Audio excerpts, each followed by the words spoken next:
Olá, queridos. Vamos à palavra do dia? Eu espero que esta mensagem possa encontrar cada um de vocês experimentando a boa e perfeita vontade de Deus e que Ele possa falar com cada um de vocês de maneira individual através de sua palavra. Guardem aí a mensagem de hoje, está no segundo livro das Crônicas, capítulo 33. Eu vou ler a partir do verso 10. A palavra de Deus diz o seguinte: O Senhor Deus falou com Manassés e com o seu povo, mas eles não lhe deram atenção. Por isso, Deus deixou que os comandantes do exército assírio invadissem o país de Judá.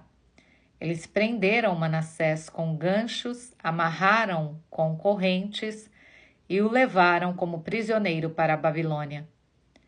No seu sofrimento, Manassés orou com fervor ao Senhor seu Deus, cheio de humildade.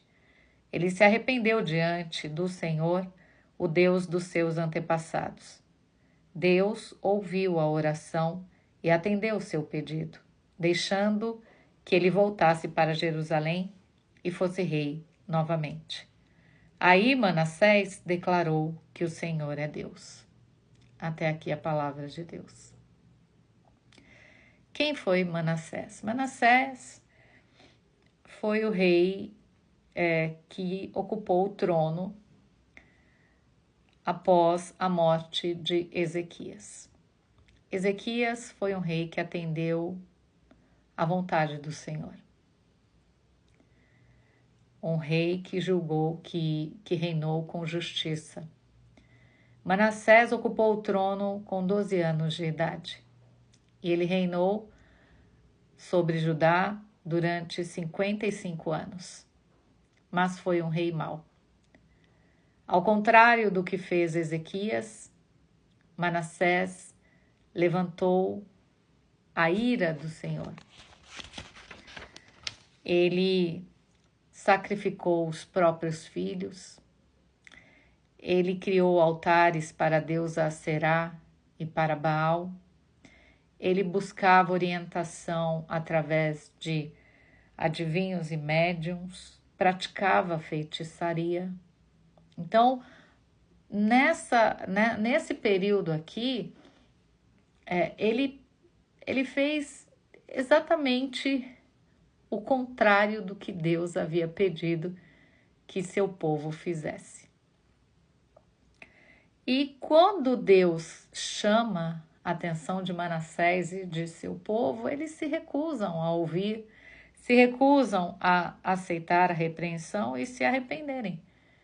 Então Deus permite que os comandantes do exército assírio invadam Judá e capturem Manassés e o levem para a Babilônia, Manassés e todo o povo, como cativos, não é? Mas veja, eles não levam de qualquer maneira, eles não estão preocupados se ele era rei, se ele era um rei, não. Eles prendem Manassés com ganchos, eles amarram Manassés com correntes. Olha que situação de humilhação. Mas no momento do seu cativeiro, não é? No sofrimento em que ele se encontrava, ele se volta para Deus.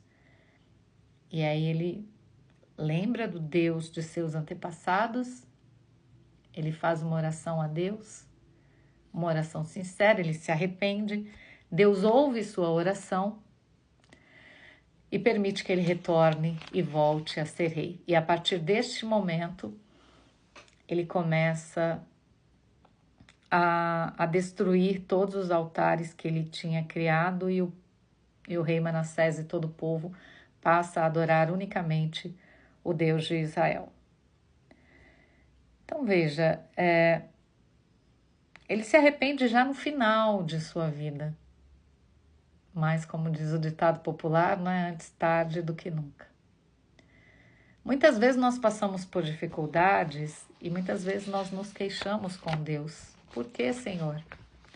Porque eu nunca fiz nada errado. A verdade é que se nós julgássemos a nós mesmos, não seríamos julgados, não é? E isso também não quer dizer que toda situação de dificuldade que enfrentamos esteja relacionada a algum pecado, a desobediência a Deus. Muitas vezes é necessário que passemos por algumas situações para aprendermos algo, né? O Senhor cuida e corrige aquele que o ama. Porém, precisamos estar sempre em vigilância para que não nos distraiamos e não nos coloquemos num pedestal acreditando que somos perfeitos. Porque Deus não julga injustamente. Provérbios 26, 2 diz: a maldição não cai sobre quem não merece. Ela não é como um pássaro que voa sem rumo. Então veja, quando algo ruim, né, acontece conosco, que nos deixa em uma situação de vulnerabilidade, como aconteceu aqui com o rei Manassés, é importante que nós consultemos, né, façamos aí uma autoanálise e verifiquemos se realmente estamos limpos.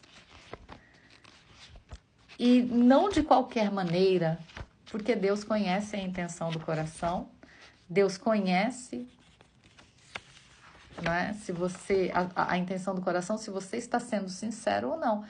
A oração de Manassés foi respondida porque Deus viu que o arrependimento era verdadeiro. E a prova disso foi que Manassés, a partir daquele momento, reorganiza toda a casa, toda a sua vida. E passa a fazer o que era certo. Mateus 16, 27 diz assim, olha: pois o Filho do Homem virá na glória de seu Pai com os seus anjos, e então recompensará cada um de acordo com o que fez. Então, é a lei da semeadura, né? Eu costumo, a gente fala, né, sempre nas mensagens sobre o direito de escolher, né? Verdadeiramente, eu não me lembro de ter lido em algum lugar da Bíblia que Deus nos dá o livre-arbítrio. Ele apenas diz, olha, se você me obedecer, é isso que vai acontecer. Se você for desobediente, é isso que vai acontecer. Mas ele não nos força, não é? Ele apenas nos orienta. Mas a responsabilidade é nossa. Então, se hoje você está passando por um momento difícil e você tem paz no coração, não entende as razões, porque muitas vezes Deus nos deixa no deserto para nos curar, para nos tratar, mas não para nos amaldiçoar. Como eu disse anteriormente, Ele não é um Deus injusto. Mesmo no deserto, Ele está contigo, Ele está cuidando de você. Mas é sempre bom fazermos a autoanálise para que não caiamos no engano, para que não pensemos que somos perfeitos em tudo, porque somos dependentes de Deus e sabemos, né, aqueles que têm consciências e temem ao Senhor, eles sabem que não são perfeitos, que estão suscetíveis aos erros, que muitas vezes se submetem à tentação e ela se torna pecado. Mas quando há arrependimento verdadeiro, como houve com Manassés, Deus está disponível para nos perdoar e apagar as nossas transgressões. Mas precisamos estar atentos. Como Jesus nos ensinou, sempre orando, orando sem cessar e vivendo um dia de cada vez. Porque o amanhã a Deus pertence. Então é isso. Tenham um bom dia, Deus abençoe vocês, aprendam com Ele.